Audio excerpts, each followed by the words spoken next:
ناظرین السلام علیکم، میں احمد رائل پاشا آپ تمام ناظرین کا پروگرام رمضان ٹائم میں دلی خیر مقدم کرتا ہوں۔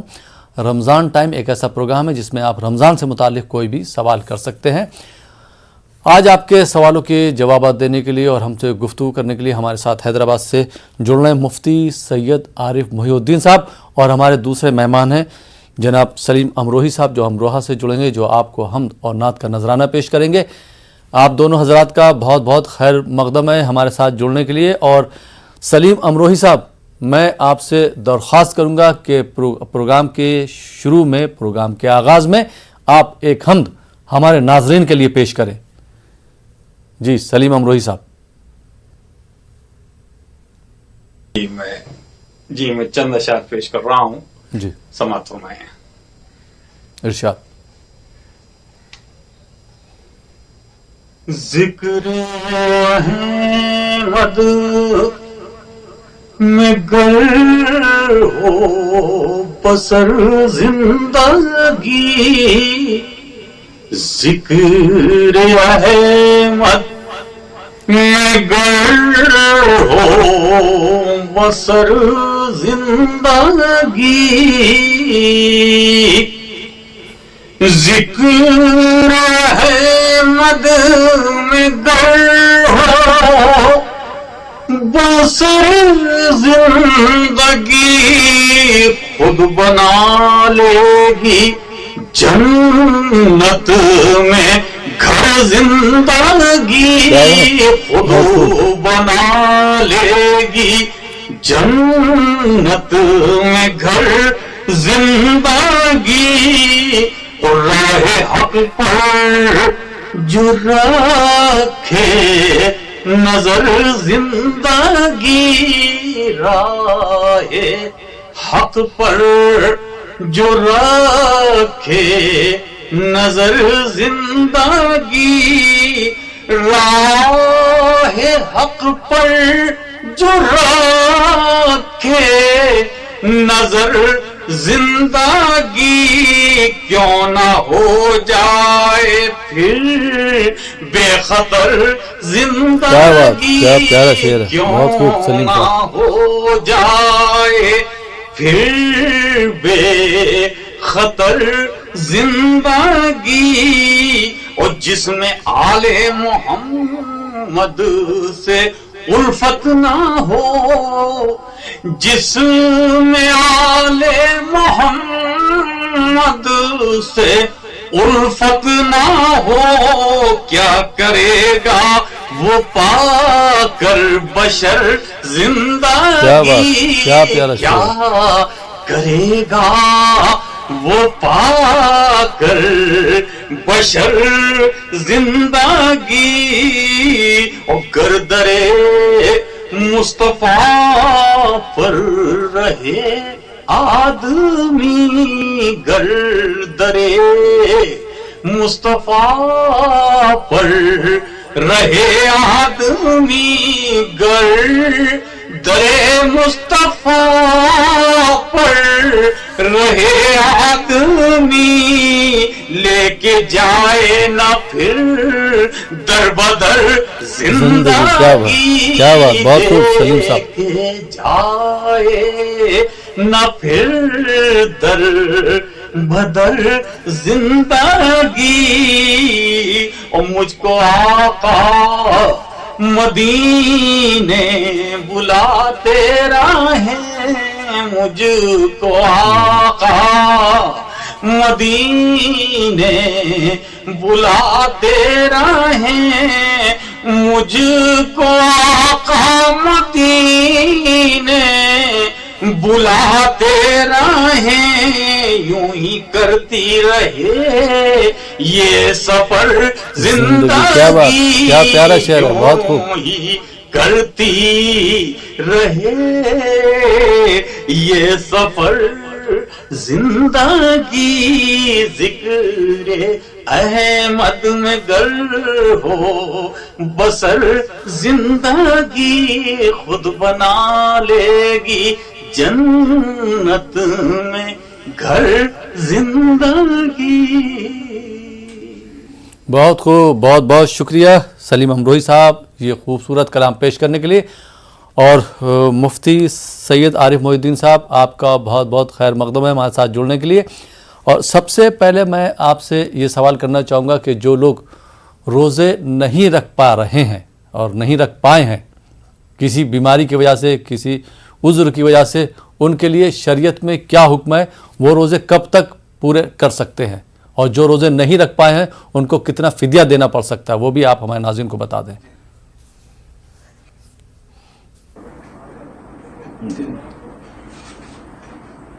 السلام علیکم ورحمۃ اللہ وبرکاتہ۔ الحمد للہ رب العالمین، والصلاة والسلام علی اشرف الانبیاء والمرسلین وعلی آلہ واصحابہ اجمعین، اما بعد۔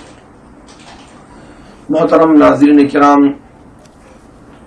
اللہ رب العزت نے رمضان المبارک میں روزے تمام ایمان والوں پر فرض فرمائے ہیں، اور اللہ رب العزت نے بیمار اور مسافر کے لیے رخصت دی ہے کہ وہ چاہیں تو ان روزوں کی رمضان کے بعد قضا کر سکتے ہیں، جیسا کہ اللہ رب العزت کا قرآن مجید میں ارشاد ہے، فَمَنْ كَانَ مِنْكُمْ مَرِيضًا أَوْ عَلَى سَفَرٍ فَعِدَّةٌ مِّنْ أَيَّامٍ أُخَرَ، پس تم میں جو کوئی شخص بیمار ہو یا سفر میں ہو، اسے اجازت ہے کہ وہ اس رمضان المبارک کی روزوں کی گنتی کو رمضان کے بعد پورا کر لے۔ تو محترم ناظرین کرام، اب یہاں پر علماء کرام اس کی تشریح اور اس کی تفسیر میں ارشاد فرماتے ہیں کہ روزے قضا ان حضرات کو کرنا ہے جو صحت مند ہے، طاقتور ہے، اور جن کی بیماری عارضی ہے، یعنی ایک نوجوان بچہ ہے، ایک ہٹا کھٹا انسان ہے، وقتی طور پر بیماری لاحق ہوئی ہے اور یہ بیماری چند مہینوں کے بعد یا چند دنوں کے بعد رخصت ہو جاتی ہے، اور پھر یقیناً صحت مندی کا زمانہ آنے والا ہے اور انسان کو صحت ہو سکتی ہے، تو پھر ایسے انسان کے لیے جب بھی اسے صحت ہو اسے رمضان المبارک کے چھوٹے ہوئے روزوں کی قضا کرنا ضروری ہوگا۔ مسافر اور ایسا بیمار جس کی بیماری عارضی ہو، اس کا فدیہ دینا درست نہیں ہے، اس پر قضا ہی واجب ہے۔ لیکن ایسا بیمار ہو جس کی بیماری مرتے دم تک ختم ہونے والی نہیں ہے اور ہمیشہ ہر دن وہ بیماری میں اضافہ ہو رہا ہو، اس کے مکمل افاقے کی کوئی صورت نہیں ہے۔ اسی طرح شیخ فانی کا بھی یہی حکم ہے، یعنی ایک انسان اتنا ضعیف ہو جائے، ضعف کی وجہ سے، بڑھاپے کی وجہ سے اس کے پاس کمزوری ہے اور وہ اس کمزوری کی وجہ سے روزے نہیں رکھ پا رہا ہو، تو اب ظاہر سی بات ہے کہ یہ بوڑھا آدمی پھر جوان تو نہیں ہو سکتا۔ یہ رمضان میں اس نے ضعف کی وجہ سے روزے نہیں رکھ پائے ہیں، عمر کی وجہ سے، تو اسی طرح وہ آگے بھی کبھی بھی روزے نہیں رکھ پائے گا۔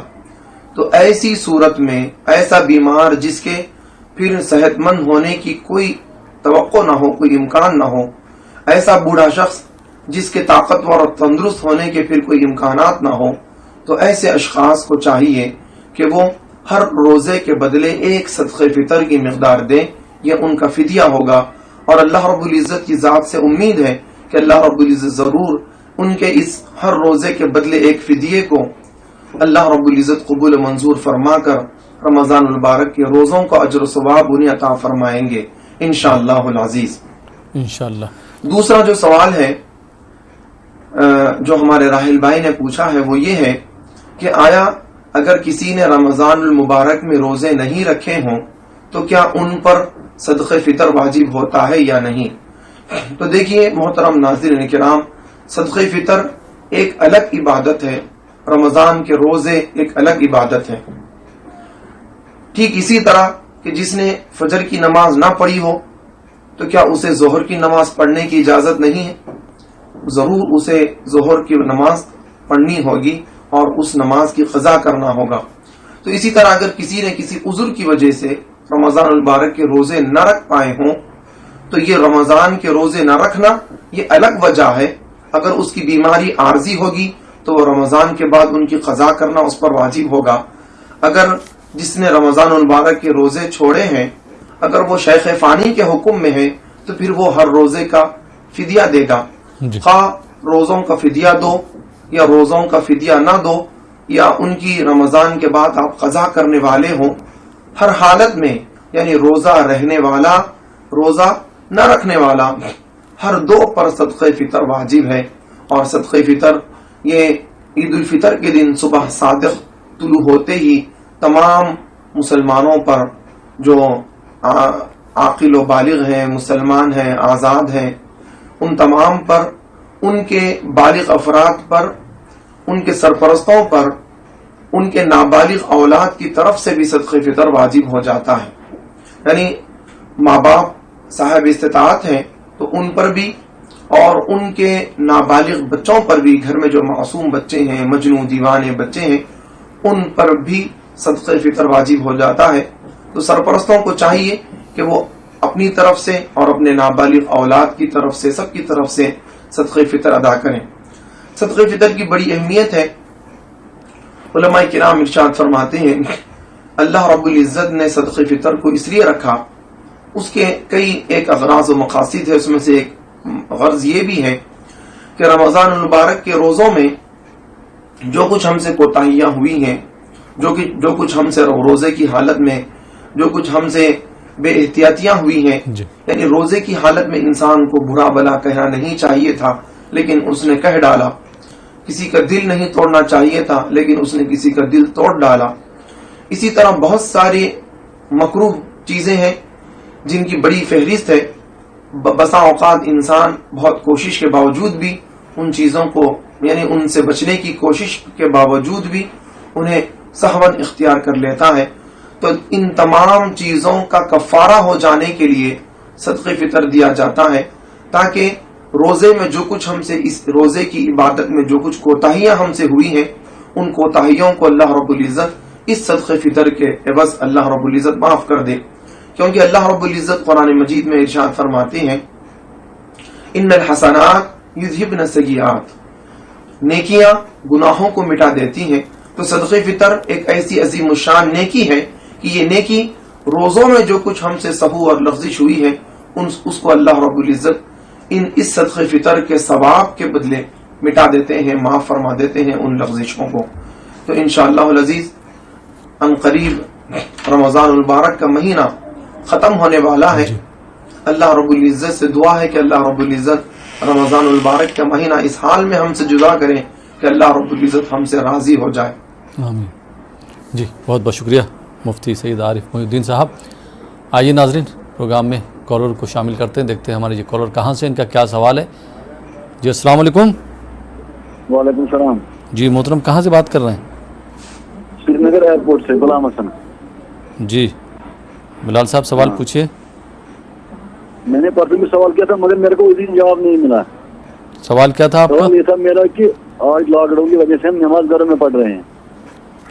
جی جی سوال پورا پوچھیے. نماز گھر میں پڑھ رہے ہیں اور میرے کہنے کا مطلب کہ جب اذان ہوتی ہے مسجد میں، جی ہاں سوال آپ لکھ لیجیے، اس کے بعد سوال کیجیے گا. جی کتنے ٹائم کے بعد پڑھنی چاہیے؟ اذان کے کتنی دیر کے بعد نماز پڑھنا چاہیے؟ فجر میں؟ ہاں ہاں ہاں ٹھیک. بالکل بالکل. جی مفتی صاحب کیا جواب دینا چاہیں گے؟ نہیں ان کا سوال تو ویسے کوئی واضح نہیں ہے، لیکن میں جہاں تک سمجھ پایا ہوں وہ یہ ہے کہ اذان کے بعد نماز کتنی دیر کے بعد ادا کی جا سکتی ہے. جی جی اور دوسری چیز یہ بھی کہ اس طرح سے ایک دو اور لوگوں نے بھی سوال کیا تھا، اس طرح سے ایک دو لوگوں نے اور بھی سوال کیا تھا کہ سحری کا جیسے وقت ختم ہو جاتا ہے، سحری کھا لیتے ہیں، اس کے بعد وہ جو ہے اذان کا انتظار کرتے ہیں. اذان جو ہے کافی دیر کے بعد ہوتی ہے، تو اذان کے پھر کتنی دیر کے بعد نماز پڑھنا، وہ دونوں طرح سے آپ جواب دے دیجیے تاکہ کلیئر ہو جائے جواب. جی جی جی جی محترم ناظرین کرام، اذان اسی وقت دی جاتی ہے جب نماز کا وقت شروع ہو جاتا ہے. نماز کا وقت شروع ہونے سے پہلے اگر اذان دی جائے تو وہ اذان دہرانا پڑتا ہے. تو ظاہر سی بات ہے کہ جب اذان ہو رہی ہو تو اذان ہوتے ہی آپ نماز ادا کر سکتے ہیں. اب رہا بھائی کا ایک سوال یہ بھی ہے کہ ہمارے پاس ہندوستان میں عموماً سیرن بجتا ہے. مثلا سیرن 4:30 بجے بج رہا ہو یا 4:40 کو اگر سیرن بج رہا ہو, اور ہمارے پاس روزہ سحر اور افطار کے جو نظام الاوقات ہے, ان نظام الاوقات میں اگر 4:40 کا وقت ہے تو اذان اور 20 منٹ کے بعد دی جاتی ہے. اب یہاں پر صبح صادق شروع ہونے کے احتیاط کے طور پر کچھ وقت گزرنے سے پہلے, یعنی صبح صادق اگر 4:30 بجے شروع ہو رہی ہو تو احتیاط کا وقت رکھتے ہوئے 5-10 منٹ پہلے سیرن بجا دیا جاتا ہے. تو اسی لیے اگر کسی نے سیرن بجتے ہی فجر کی نماز ادا کی تو ظاہر سی بات ہے کہ ابھی صبح صادق ہے, نماز فجر کا وقت شروع نہیں ہوا ہے, اسی لیے اس کی نماز درست نہیں ہوگی. بھائی کو چاہیے کہ اگر ان کے اوپر نیند کا بہت زیادہ غلبہ ہے اور وہ مسجد میں اذان کا انتظار نہیں کر سکتے, جس میں اکثر ہم دیکھتے ہیں حیدرآباد میں, خود ہمارے محلے میں, کہ سیرن بجنے کے بعد ایک 15-20 منٹ کے بعد اذان ہوتی ہے. تو یہ وقت اگر وہ انتظار نہیں کر پا رہے ہیں تو اوقات نماز کا کیلنڈر ان کو ہر جگہ مہیا رہتا ہے. وہ دیکھیں کہ نماز فجر کا وقت کب آغاز ہو رہا ہے. نماز فجر کے وقت کے آغاز کا جو وقت ہے وہ وقت دیکھ لیں اور اپنے گھڑی میں وقت دیکھ لیں. جو ہی وہ وقت اگر شروع ہو جائے, بھلے ہی اذان بھی نہ ہو, وہ اگر نماز فجر ادا کریں تو ضرور ان کی نماز فجر ادا ہوگی. لیکن احتیاط اسی میں ہے کہ جو بھی وقت وہ سحر کا وقت ہے وہ بہت اچھا وقت ہوتا ہے, اور اس وقت میں اللہ کے نیک بندے اور جنت میں داخل ہونے والے لوگوں کے اللہ نے اوصاف بیان کیے. کل قیامت کے دن جو لوگ جنت کی نعمتوں میں رہیں گے وہ جنتوں کی نعمتوں میں ان کاموں کی وجہ سے پہنچے ہیں. تو ان کاموں کی فہرست اللہ رب العزت نے بیان کی جو کام وہ دنیا میں کیا کرتے تھے. تو اس میں سے ایک کام یہ بھی ہے وَبِالْأَسْحَارِ هُمْ يَسْتَغْفِرُونَ, سحروں کے وقت وہ اللہ کے حضور استغفار کرتے تھے. تو ہمیں چاہیے کہ ہم اس وقت کو غنیمت جانیں. وہ دعا, مناجات کا, استغفار کا وقت ہے.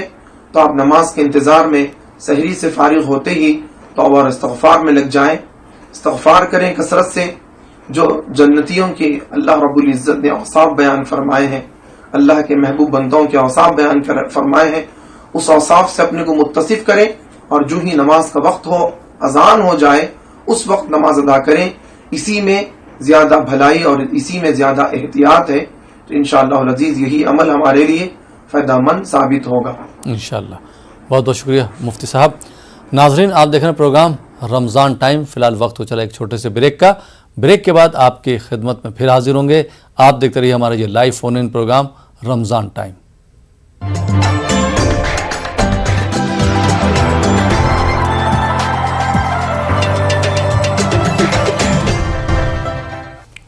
ناظرین, بریک کے بعد ایک بار پھر آپ کا خیر مقدم ہے. آپ دیکھ رہے ہیں ہمارا یہ لائیو فون ان پروگرام رمضان ٹائم, اور آپ کے سوالوں کے جوابات دے رہے ہیں مفتی سید عارف محی الدین صاحب, اور حمد اور نعت کا نذرانہ پیش کر رہے ہیں جناب سلیم امروہی صاحب. آپ دونوں حضرات کا بریک کے بعد ایک بار پھر خیر مقدم ہے. اور بریک کے بعد ایک اور کالر کو پروگرام میں شامل کرتے ہیں. جی السلام علیکم. جی ہمیں جی ٹی وی کی آواز بند کر دیجئے. کہاں سے بات کر رہی ہیں آپ؟ ہم سری نگر کشمیر سے بات کر رہے ہیں. جی سوال پوچھیں. ہمارا سوال یہ ہے کہ 13 سال کا بچہ کیا نماز پڑھا سکتا ہے؟ جی تو حافظ ہے کیا؟ ہاں حافظ ناٹ. حافظ ہے وہ نا؟ حافظ نہیں ہے, وہ ویسے پڑھا ہے قرآن. قرآن پڑھا ہوا. اچھا حافظ نہیں ہے. ٹھیک ٹھیک, بہت بہت شکریہ کال کرنے کے لیے. جی مفتی صاحب کیا جواب دینا چاہیں گے؟ 13 سال کا بچہ کیا وہ امامت کر سکتا ہے؟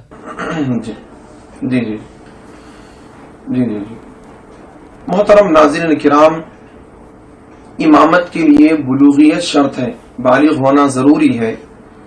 تو ان کی والدہ کو چاہیے کہ وہ دیکھیں کہ اگر ان کا بچہ بھلے ہی 12 سال کا ہو, 13 سال کا ہو, لیکن اگر وہ بالغ ہو چکا ہو تو ضرور وہ امامت کر سکتا ہے، بشرطے کہ وہ امامت کے اور نماز کے شرائط، واجبات اور مفسدات وغیرہ سے واقف ہو۔ لیکن اگر بچہ نابالغ ہو تو وہ فرض نماز کی امامت نہیں کر سکتا، اور اگر وہ باشعور ہے، سمجھدار ہے، پاکی اور طہارت کو وہ سمجھتا ہے، مفسدات نماز سے واقف ہے اور سجدہ سہو وغیرہ کے مسائل سے بھی واقف ہے، اور نماز میں جو چیزیں شرائط ہیں، جو چیزیں نماز کے اندر فرائض میں شامل ہیں، ان تمام چیزوں کا وہ اچھا علم رکھتا ہو، طہارت سے بھی وہ اچھی واقفیت حاصل کر چکا ہو، لیکن نابالغ ہو، 12، 13، 14 سال کا ہو، لیکن یہ سارے چیزیں اس کے اندر ہو، اتنا علم اس کو ہو، اتنا سمجھدار اور اتنا باشعور ہو، تو اس کے پیچھے نفل نماز ادا کی جا سکتی ہے۔ اور اسی طرح نماز تراویح جو سنت ہے، اگر آپ چاہیں تو اس بچے کے پیچھے نماز تراویح ادا کر سکتے ہیں، لیکن فرض نماز یعنی عشاء کی نماز کی امامت کوئی بالغ اشخاص کریں، اور نماز وتر جو واجب ہے اس کی امامت بھی کوئی بڑے بالغ افراد امامت کریں۔ جی بہت بہت شکریہ مفتی صاحب۔ آئیے ناظرین ایک اور کالر کو شامل کرتے ہیں۔ جی السلام علیکم۔ السلام علیکم۔